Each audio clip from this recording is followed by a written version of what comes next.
would like to extend a very warm welcome to all of you on behalf of SAP, Global Female Leaders, and the Management Circle. We are glad to be part of the virtual meetups with Global Female Leaders this year. I guess we'd all prefer to meet in person sooner or later. So let's hope the positive evolutions will continue, and that will be possible rather soon. We at SAP enjoy the partnership with Global Female Leaders since a few years. We consider it a great platform for exchange and a valuable network with really an outstanding and diverse group of female leaders. For the hour we have today, and I'm sure it will fly, we've chosen the topic of intelligent transformation. As you might know, this is really at the core of SAP strategy and what keeps us busy day in, day out, together with our many customers. I guess we'd all agree that the pandemic has boosted the need for intelligent transformation more than anything else we've seen before. It made us as well rethink some of our fundamental beliefs as companies, as individuals. It tested our resilience and brought back top of our mind how important it is to train that resilience muscle continuously. And it pushed sustainability on top of the agenda of many businesses, is what we've seen. Last but not least, it showed us, I believe, how important innovation is in coping with today's very complex global challenges and even unknowns of the times we live in. Intelligent transformation has a variety of facets. We tend to think about it maybe primarily as technology innovation. However, we would want to look at it as well from a business and, very important, from a people perspective. So as we go through the next hour, let's see how much we can touch of all of the facets of this big topic. We have two great female leaders from SAP today, Eva and Feiyu, who will share their experiences as digital transformation is really part of their daily living and breathing, so to say. We have planned a good amount of time for exchange. We believe the value of these sessions really lies in the amazing participants, and this, and more than anything else, makes this session so valuable. So looking very much forward to our exchange. Before I preempt too much in terms of contents and speakers, let me hand over to Kathleen to guide us through. Thank you, Kathleen, for facilitating us through the session today. Absolutely, my pleasure. Thank you so much, Elke. And thank you to Management Circle for inviting me here. Before I jump into the topic, let me do the shortest part of the introduction, some housekeeping. You already heard me might get some echo, so please switch on your mute so that we don't hear you as long as we are in this conversation before the Q&As. I encourage you to switch on your cameras because it's really nice to see who is in the room and get a bit of a sense. I'm moderating a lot, but you, like with this, and I only look at the black screens with your names on. It's not the same. It would be great to see you. Also put in the chat where you're joining us from. We will have Q&A in the last 10 to 15 minutes, but you are already invited throughout this chat that you put your questions in our chat function here. Later on, in the Q&A, you are also invited to use the hand raising icon to also just directly talk with our speakers and ask your question. And you saw it will be recorded, so this will be available on the Global Female webpage, Global Female Leaders webpage. And that's, I say, let's jump into it. So a bit maybe about myself, why I'm delighted to do that in this virtual meetup here, and why this is basically right up my sleeves. So since, until March 2020, I was 13 years at the Fraunhofer Association, the biggest scientific research association in Europe dedicated to applied science. In the last 5 years at the Fraunhofer Heinrich-Hertz Institute in Berlin, I was heading corporate communication, marketing, and business development. So, well, that's what it said on the business card. I called it in a daily business more the human nerd interface. So I was basically translating what scientific research does and basically putting that in the common sense and what are the common use cases. So I love science and high tech, and I became a spokesperson for virtual and augmented reality and things like smart data technologies in the field of machine learning. I still do that. I'm now the chairwoman of the VRBB, the Virtual Reality Association Berlin-Brandenburg. And since last April, right into the pandemic, I jumped to a next adventure and joined a Berlin-based consultancy called Journey to Creation. Well, our claim to fame there is the future is human, and that digital transformation is a transformation led by human intelligence. So now, without any further ado, I'd like to introduce proper our guests here, Fei and Eva. Dr. Feiyu, she's the Senior Vice President and Global Head of Artificial Intelligence. Fei and I crossed paths several times during one of her previous roles at the DFKI, so the German Research Institute for Artificial Intelligence. I led one of the teams that managed the Smart Data Forum, and the DFKI was our partner. So there we taught the SMEs about digital technologies. So I'm happy to see Fei again. She was also based in Beijing's Levono Research. She was there at the Lab for AI, and in 2013, she won the Google Focused Research Award for her contribution in the field of natural language processing. And she was selected as Forbes China 2019 in the list of the top 50 women in tech. Great to see you, Fei. Thank you, Catherine, for the invitation.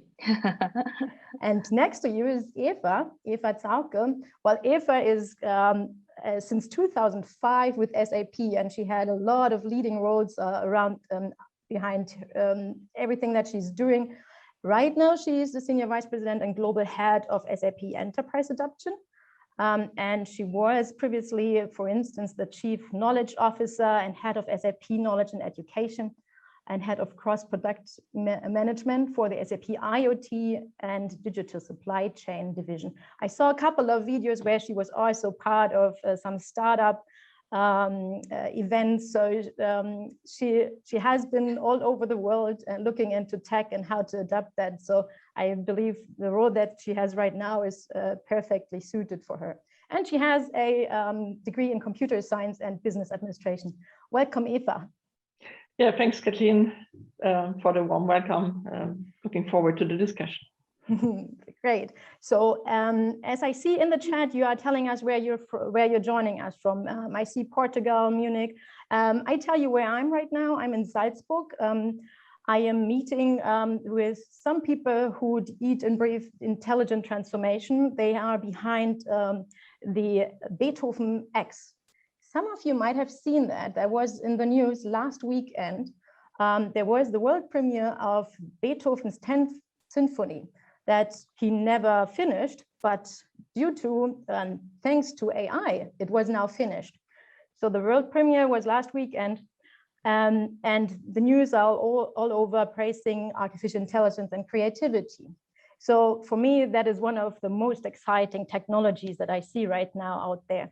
And I would like to ask you, Eva, what's your favorite digital technology right now and why? Actually, right now it's 3D printing. So for me, this is since quite a while a very fascinating technology. And recently we have seen here in Germany the first house mostly built by 3D printing. So the technology is actually able to accommodate whatever type of manufacturing object you have, whatever type of material mixture. And there are also some very inspiring business models behind, because there is a huge logistics service provider who is maintaining obviously logistics services with the planes and transporting goods all over the world. And they are offering a 3D printing as a service. And when customers are asking for a 3D, the object to be printed in a 3D dimensional way, they can directly pack this up and ship it to the destination. So there is not only the innovation in the technology and innovation in use cases, which offer a broad variety of applications, so to speak, but as well an innovation in the business model. So this is, for me, pretty inspiring right now. Oh, I totally hear you. I also saw that with the printed house. And when you look at supply chain and you're basically depending on those big ships, and now you don't because you have a 3D printer at home or somewhere around at some facility where they print your products directly and don't have to wait for it to be shipped. That's a great one. Fei, what's regarding AI? An AI-based creation right now, what fascinates you? Yeah, let me start with AI at first, right? Catherine, I think you just mentioned, right? On the one hand, AI is so exciting because AI simulate human intelligence, right? Also, our behaviors like robots can run, can talk, and on the other hand, also in many cases, robots extend and AI extend our cognition. If you look at the machine translation, right? Many of you use Google Translate. The machine translation system can translate hundreds of pairs of language. No human being in the world can compete with.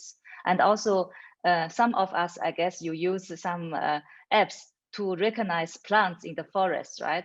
The computer vision technologies can recognize most plants in the world. This is beyond all the perception capabilities of our human being. And if we see the science fictions, and then we see robots can run, can talk, even can have emotions, right? They look great, and sometimes we even fall in love in them, right? But I want to tell you, be careful. This is only in science fiction, because in the real world, the AI, artificial intelligence, is not yet so far. AI, artificial intelligence does not have the intention and also self-awareness and even emotion, right? I am so excited about this Beethoven X project because the music can transport our emotions. However, we are not yet so far with artificial intelligence. With artificial intelligence, we can also help the intelligent transformations of our companies a lot, right? Make the products more intelligent, improve the processes, and re-image our companies. Oh, yeah, fantastic, brilliant. There are some really nice examples. I'm totally with you with the Plant app. I also have that, and I've seen fascinating robot applications. Brilliant.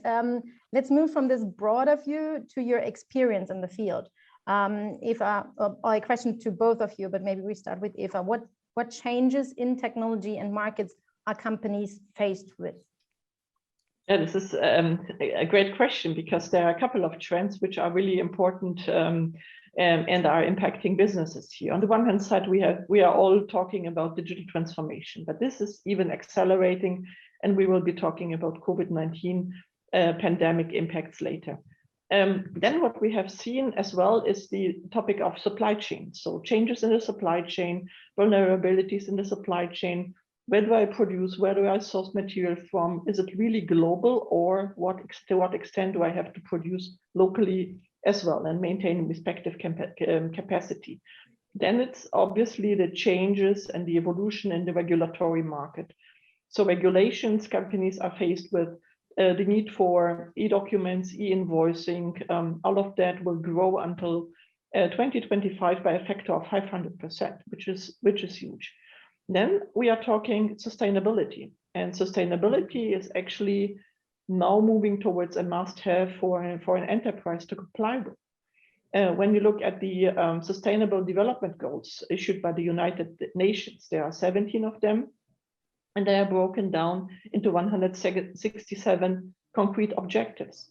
More than 50% of them to be realized need technology, need digital capabilities. So there is not only a mandate for the enterprises, a must-have, but also an impact we see here. And then as well, the upskilling and the enablement of the people. I want to also mention this here, because 87% of the companies are facing skill gaps already, or are supposed to face skill gaps in the next 5 years. So when we are talking digital transformation, when we are talking all these implications, there is also a dimension of people in the enterprise who have to be successfully enabled to master all these, let's say, evolutions and opportunities for the enterprise. Mm-hmm. And Fei, for you, in your experience, the changes in technology and markets, what companies face?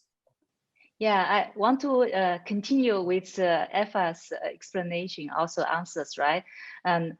For the digital transformation, I think SAP really has contributed a lot. The digital transformation of the data of the companies and also the processes, right? Now we are in the middle of the second wave of digital transformation. We call it also intelligent transformation. Also, Eva mentioned with examples, supply chain sustainability. And what I can share with all of us, right, in the second wave, AI and big data and Industry 4.0 play a central role. The intelligent transformation is very important to help companies to run their processes, such as supply chain, manufacturing, smart manufacturing, right? Finance, customer relationship management, and human resource in a resilient, sustainable, and efficient way. Since I'm an expert in AI, I want to also summarize the roles of AI in the intelligent transformation for companies, for us, right? I think first, I think it's very important that AI, we consider the AI and think about how can we let AI make our products and services more intelligent, more competitive. And the second one is the business processes, right? This is also what SAP, we feel ourselves, we have a big responsibility to improve the processes, make it more intelligent, more optimized, for example, for cost saving, for efficiency, for resilience. We experienced the pandemic, right? It's so important to make our customers more resilient against the supply chain risks and also sustainability, right? Contribute to make our planet better and also better to have our nature, right? And the third one is with the AI, with the intelligent product services and the better processes, it means also our companies, it's a evolution to make our companies more competitive, and the marketing and branding of our companies will be better, right? I think the future of the branding and marketing of many companies will also consider of intelligence, resilience, and sustainability. Mm-hmm. Thank you. Eva, what are some of the ways that companies can gain value from the digital transformation? Like, let's really look into the practicals. Yeah, so let me first start how they can get value is actually when they are starting to adopt technology. And adopting technology means you have use cases in your enterprise and you are using them. This is a prerequisite, obviously, to achieve value and desired business outcomes. And here we could think about 3 dimensions, I would say. The one is resiliency. We have this also in the title of the session, but what does resiliency mean? You are able to operate whatever country you're operating, wherever you are a global company. More than 80% of SAP customers are truly global companies, so having operations in multiple countries. But for them, it's important to be successful within a country as well as on a global level. So here it's about adherence to legal mandates, which are relevant within a country, as well as being able to run a business on a global level here with e-invoicing, taxes, and also the communication with the government authorities, so to speak. On the other side, it's about performance, and performance comes through efficiency, effectiveness. So think about digitalization of invoicing processes, of payment processes, of automation, where you have intelligent technologies helping you to be efficient and effective in your business. And the third area is actually the sustainability portion, where you on the first side need the transparency, what's going on, what are your KPIs, where are you measuring the impact of the carbon footprint of your way, how you produce or run and operate things, which would then, this transparency as a prerequisite then to optimization measures. I'd like also to add the aspect of employees again. When people are well trained, they are by 15% more satisfied and by 50% on average more productive in the job. More productive means they are enabled, they are trained, and they can, as a payroll consultant or as a supply chain planner, be more effective with the work they do when they are sufficiently enabled.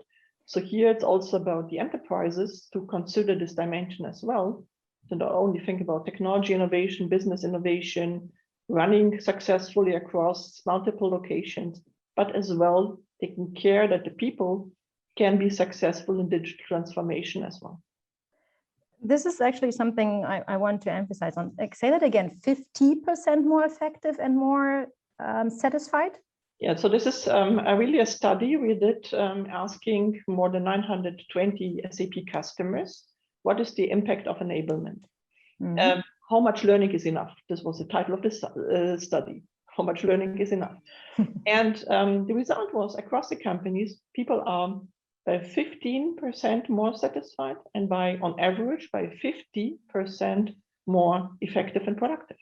So and 1.5 satisfied and 5.0 more.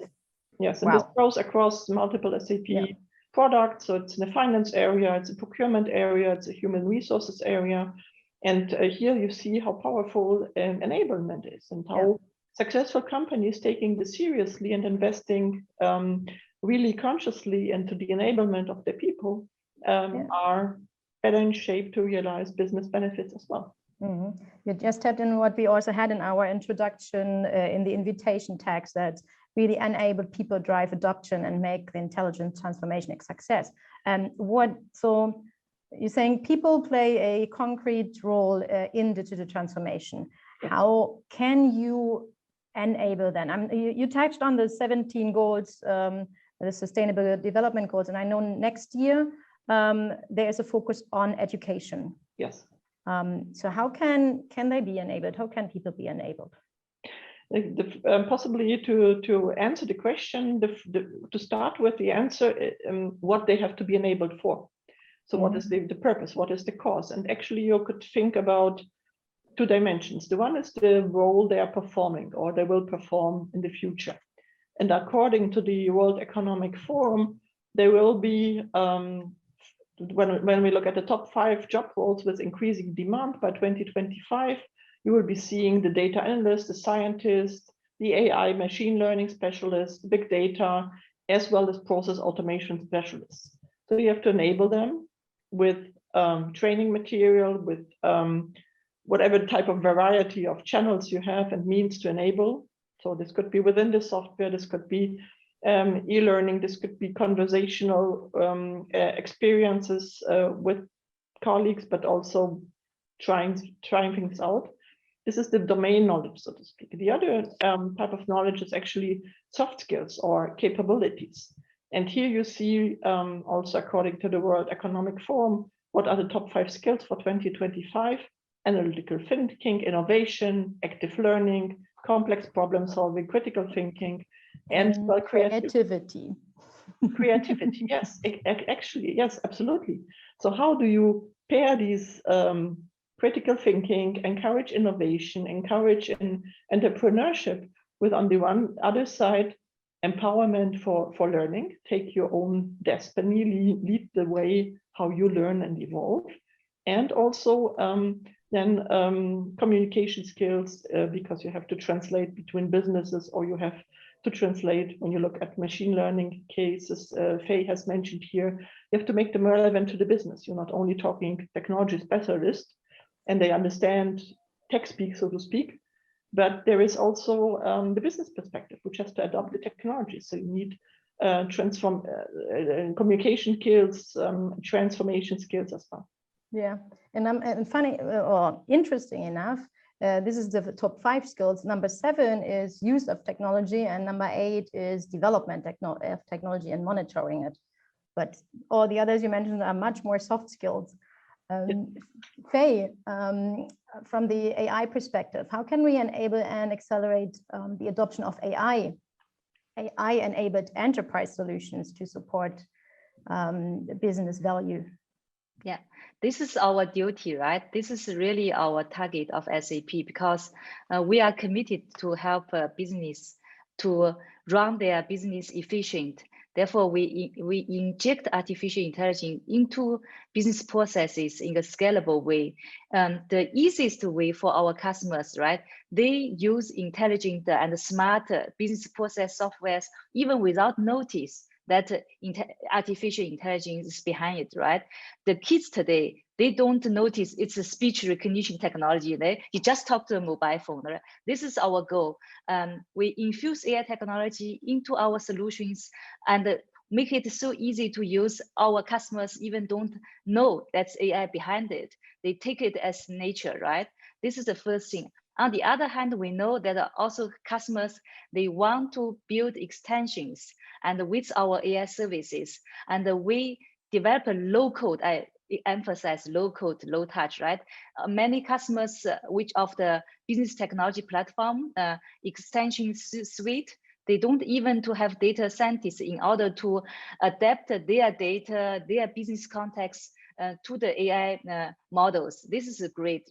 On the other hand, for companies who have data scientists who want to build their machine learning models, we provide also technologies, data platforms, and in order to support them build their own applications. In general, I think it's very important, right? We want to make the business processes more efficient while automation, my monitoring, right? Monitoring the results is to do the optimization, forecasting, and planning. This is we want to contribute to the customers, make their intelligent transformation in a comfortable, easy way. Thank you. Let me take a couple of minutes for the topic that we actually, well, we all know we are living in it, the COVID pandemic. It's hard to not talk about it, especially when it comes to adoption. Eva, what developments and trends in terms of the adoption of digital technologies have you noticed in that during that outbreak of COVID-19, and how has this impacted your business or the business of your customers? Yeah, great question, and I'm really looking forward to what the new normal will be, because the impacts of COVID-19 were pretty intense. So just to quote a statistic, 77% of CEOs surveyed in a survey said COVID-19 pandemic has accelerated their digital transformation plans, and this is what we have seen in the business here as well. On our side, being responsible for all of SAP's globalization and localization solutions, we were faced by a huge uptake in regulations and new laws issued by governments. So emergency regulations in terms of taxes, in terms of payroll, relevant paying people, and we had to implement this in the software. So there was a huge uptake in regulations due to COVID-19 pandemic. And then obviously the way people learn has transferred absolutely overnight. So not only how they learn with the help of digital technologies within the application, but what they learn. And when we see customers, so to name a huge retailer, actually largest private employer in the US, they had to create material for learning for the people in the store, how to behave when clients are coming, how to behave with all the distancing and the mask and all the hygiene requirements. You learned in a completely digital way. So PowerPoint binders, printed slides, all of that completely gone. You learned in a totally different way because people do not have that much of time. So short video with subtitles, 3 minutes long. So a totally different way of consuming information, because you're at home office, you possibly click on that and you see a little bit of information coming. So learning got more digital, more up to the point, more in the working environment of the person. And we also had to cover different topics with regards to learning. So two major impacts here. On the one hand side, regulations to be implemented mostly overnight when it came in an emergency mode, to make them available to customers to be then compliant with the latest and greatest of the regulatory market. And on the other side, the enablement of the people.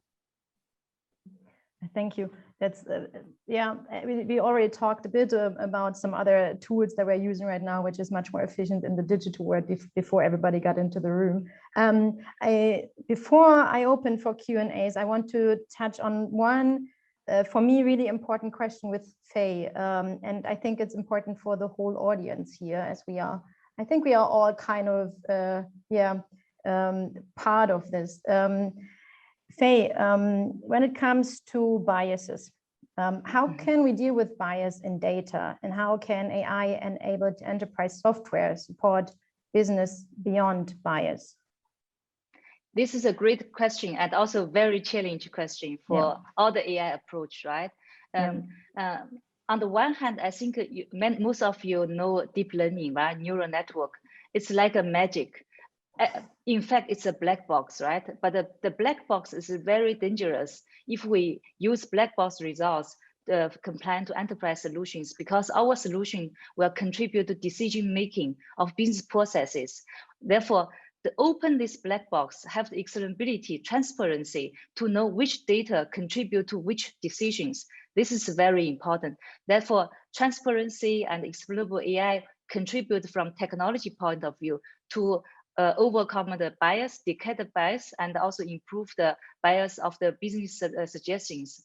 And I want to really share with you, I'm so proud of the SAP, how we deal with the AI ethics and the responsible AI, right? I think SAP really belong to one of the pioneering companies in EU.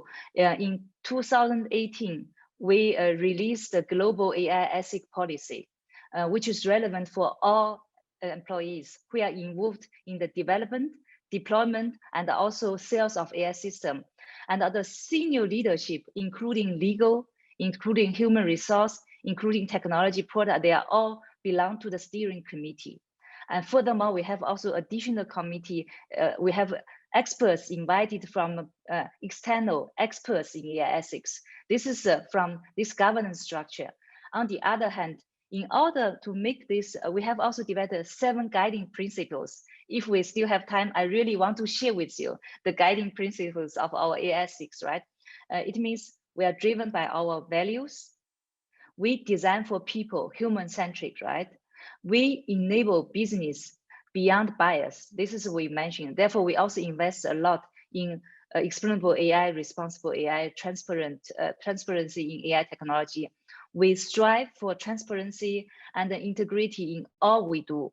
We upload quality, safety standards. This is important, right? Governance, because we're dealing with, therefore, customer data. We place data protection policy at our core. This is so important because it's customer data is very important.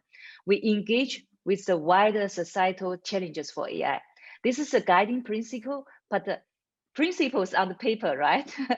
How can we implement the principle? We create a trustworthy AI workstream, which implemented the principles from the total development process, from the ideation and the validation of the data, validation of the technologies, and then realization, and also productization, continuous improvement. With this setup, we hope we can really try our best to deal with bias and provide responsible AI enterprise solutions. Thank you. That's fantastic to hear. I just saw on LinkedIn that you will also have or that SAP has another event coming up, I think, where it's all about diversity. So I'm actually becoming a fan of the principles you are well, basically leading your company with. I'd like to open for Q&A. I might have another question, but I really want you guys to jump in here. So if you haven't done yet, switch to the gallery mode and we see you all, and please switch on your cameras, would be so nice. I know, I mean, if you are in bed and you don't want to see us, like laying and just listening to us, but it would be so cool to see you. And I think, is it Ayesha, do you have your hand up?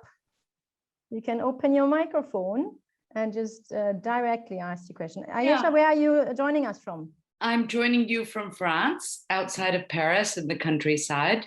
Bonjour. Feeling very grateful to have my lovely garden and be out here.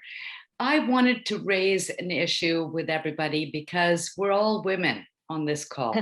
And one of the things that I am really focused on right now is how do we keep empowering younger women to grow up into the fields that all of you and we are all experts in. How do we keep doing that? Because I'm seeing it, you know, sustainability is one of the issues that was put on the table, AI. I'm seeing young women who need mentoring, who need to be brought up in this area. And so I wanted to just hear from both of you, you know, what are you thinking? Because I personally believe that we have to take care of the next generation. Good question. Yeah.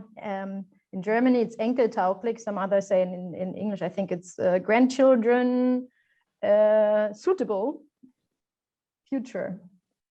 Well, you know, if we don't do it, I know in my life that the mentors that I've had and the support systems I've had have helped me to grow and have my experiences. So I'm just thinking about everything that both of you have talked about, all three of you have talked about, and I am just wondering, you know, how do we keep doing that? Because I think it's really important for the future. Yep. If I can start, right? And I can also share my personal experience, right? I grew up in China and also in an environment which my parents, all the family members really encourage me a lot to develop my continuous. They invest a lot in learning education. You know the tiger mom in China, right? But I was very grateful, still very grateful that I have also a tiger mom at home. It was not a topic that a girl, woman cannot make big careers and should not invest in learning, right? And this is my personal growing up. And on the other hand, during my career, I think also I want to encourage everybody, not only women, right? If we are working in the area in artificial intelligence, I often say I feel often that I'm still a primary school student, right? Even I work for this area in 3 decades already, and continuous learning and the continuous improvement and don't give up, right? Even sometimes in, I think for many women, some life phases is a challenge. Still, we should don't give up ourselves, right? Yeah. Yeah, I can build on that. Actually, obviously very supported by my parents to try out new things and to be really to approach things with curiosity and also with self-confidence. But when I recall myself in the first, when I started with computer science, we were 4 women and only 4 women and several hundred of men. So this is the situation we were often facing. And I think we have to be role models. We have to take care of people supporting with mentoring, but also providing them with the ability to speak up, to try things out, to be curious, to see what is the effect of technology, how does it feel to experiment a little bit, and what is the goodness this can be provided. And we have many great initiatives here as SAP as well, Women in Tech, to name just one, which is a little bit of a grassroots initiative where women across the enterprise, wherever country, whatever age and upbringing, are sharing their technology stories. So people have the opportunity also to learn a lot, to try something out, and also be encouraged to grow into these roles. Obviously, it's also nice here to support the growth and telling colleagues that growth and comfort do not coexist. So you have to move a little bit out of the comfort zone when you want to grow. Thank you. Yeah, I want to also echo Eva, right? Role model is very important. When I was young, Marie Curie was my role model, still now, right? And I think many women, also I met students at the university complain. Also, almost every time when I met some people, the first question is, are you have big challenges? How can you make this career, right? Then I told them, if we compare our current situation, the society, right, with Maria Curie's time, right, and it's in many aspects much better, right, and she was the first human being who wanted 2 Nobel Prizes, right? If we compare with Marie Curie, and most of the women in the Western world, right, had better conditions. Therefore, I think even there are challenging conditions, I think we should, like also Eva mentioned, the curiosity and the growth, overcome the comfort zone, right? Like also, this is also encourage me to be a role model for many young ladies, right? I came to Germany with only $800 US, right? And I financed my studies by myself, right? And complete my studies with excellence, right? And therefore, after almost more than 20 years in Germany, I left Germany for Beijing. It was really not comfortable because in Berlin I had really beautiful life, right? And I think, but I was so grateful that I made this decision. This helped me really grow and open my eye how AI developed in the rest of the world beyond outside Germany. And yes, I think there are a lot of opportunities. So if you don't mind, Kathleen, I just wanted to say, please. I thank you both for your comments and for your enthusiasm. I really believe that people like you can have an impact on other people's lives. And so I feel strongly that yes, I agree. It's not just the young women, it's also the men we have to bring in. But a company like SAP can do some really good work. Yes. So I encourage you to keep going, because I believe that that's really important in our lives right now. We all are successful doing our things, but we have another generation of young people that need support. Yeah, absolutely with you, Aisha. Just from my humble experience, I stayed in a very 95% male-dominated environment, the Fraunhofer Association, 2 years longer than I initiated, because there was Simone Menne on stage at the Ada Lovelace Festival, and she encouraged us to stay up there and go to the front to show young women that it is possible, that you can stay intact. And because when we are not doing it, nothing changes for our daughters or our nieces. We have to show, and it's great to see Eva and Fei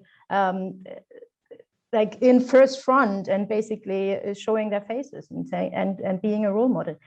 Melanie, I see that you have your mic open. I guess you want to say something. Yes. First of all, thank you everyone, and I'm sure there's one man here as well. Yeah, Moritz. Hi, Moritz. He switched off his camera. Yeah, don't be too shy with us. So hi. So yeah, thank you for your insights, and I just can say, since we're here at Global Female Leaders, I think we all are role models, and you also don't have to be too shy from Paris. You are a role model as well. And I also thank Eva and Feiyu for your statements. And Eva, you said before, empower entrepreneurship. Yeah. I think that's also some critical key to success. And SAP also does a great job with SAP IO. As I remember, the last time when I was there on the demo day, there was Precise AI, and they also pitched in front of the German Shark Tank, and they got a deal. The only thing I was missing, there was no female on the board. There was just men. But maybe that's something to have an eye on future accelerator programs, to maybe put a number on that, to have a minimum amount of female entrepreneurs out there to apply. And you've asked before, Aisha, about initiatives or what you can do, or what SAP can do, or what we can do to support other or the next generation to enter artificial intelligence, because I think AI is such a new field. We can lead that field. We can dominate it, because everybody's starting there at zero. So you can, if you are curious about AI, you can jump right into Women in AI. I'm also there as a jury and mentor. It's globally. So, and if you have a daughter and she has an idea, there are a lot of accelerator programs also for women in AI. And if you have no clue about AI, you can also jump right into, and maybe at the end of the cohort, you have your own startup. And I think that's the best freedom you can achieve. And as Feiyu, I also grew up in East, but in East Germany, so not so far east. It was normal that every mom is also an employee. Okay.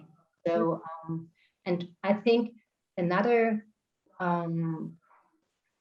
thing that every woman, if she wants to, can make her career is also infrastructure. So SAP, a lot of companies are doing a great job with companies, kindergarten, and so on, because otherwise you don't have your own freedom in mind to work on the things. But I think we're all on a good way, and I just can thank SAP. They're doing a great job also with Kava. And it's it's also great to see you guys also again after the last time in Berlin at the Adlon. And I'm also curious about how business models were in fact affected for your clients, and how AI can help them to put value on their future business model and transform them. Maybe you can answer that question also. Yeah. Should I answer this question? Go ahead. And Yeah. maybe Eva joins. Yeah. I think AI and the data will change our life, right? It has been changed our everyday life already. If we use our mobile phone, unlock the mobile phone with our face, right? In the morning already, right? And therefore, I think also this is also our duty of SAP. On the one hand, we are working on our own intelligent transformation, become a cloud company, data company, and the AI company. At the same time, this is a challenge for the total intelligent transformation. At the same time, we are helping our customers to become data company. They share their data with us. And of course, as I mentioned, right, data protection, transparency, this is very important. They share their data with us in order to improve the intelligent solutions. During the sharing, these customers are the co-innovation partners of SAP already. It changed also the business model, the collaboration. On the other hand, our customers will become also AI company, right? Because they build extensions and the business, and it means they not only the companies sell some hardwares, they will share data, share the knowledge, and also build extensions, right? This will become an ecosystem of shared data, shared business knowledge, shared business solutions. I think the future world will be a shared world and the ecosystem, right? We all work together, improve our solutions, improve our world. And it's super smart of you, because you provide the infrastructure to enable them to transform their business model. That's smart, yeah. Eva, you want to add something? Yeah, when you think digitalization, which is the combination of cloud, big data, AI, IoT, and then analytics, obviously this combination is the new thing right now, because coming from the computer science, Expertensysteme was a pretty well-known topic many years ago. We smiled when we have seen the great AI initiatives, but the beauty is right now that we have the data, we have the algorithms, and we can kind of enable for these insights and smart decisions. And here we have seen, obviously, also during the COVID-19 pandemic in the supply chain area, how do you produce, you source, how you ship something, how you get material, the decisions based on these insights. And here the technology helped a lot, pairing big data asset with the algorithms and the analytical capabilities and the cloud, obviously, because there were not that many people allowed to go to the office. So also this remote kind of access, service-based business we have seen a lot right now. And this will certainly stay to a large extent. I could continue with you another hour, but I'm very aware that you are very on-demand women and have to go to different events or meetings. So I have to wrap it up now. But I want to encourage you to touch base with SAP, should you be interested in learning more about SAP or exchange with any of their business leaders. Please feel free to get in touch with Elke. You met her in the beginning. There is Teresa and Sophie. I think we will put their, there it is. Their email addresses are in the chat. I invite you to join the Global Female Leader community and the summit, which is on the 8th to 10th of May in 2022 in Berlin. Follow them also on social media. I already do that right now. I have to say, when you come to the summit, you can meet Maria Ressa, who is the Nobel Peace Prize winner. And I mentioned Simone Menne. I didn't know before, but Elke told me, or it was Elena who told me that she will be also part of the summit in May. So that's great. Thanks everybody for joining us today. Thanks for the discussion and your interest. Thank you. Goodbye. We're looking forward to Thank you. stay in touch. Bye-bye. Bye-bye. Bye-bye.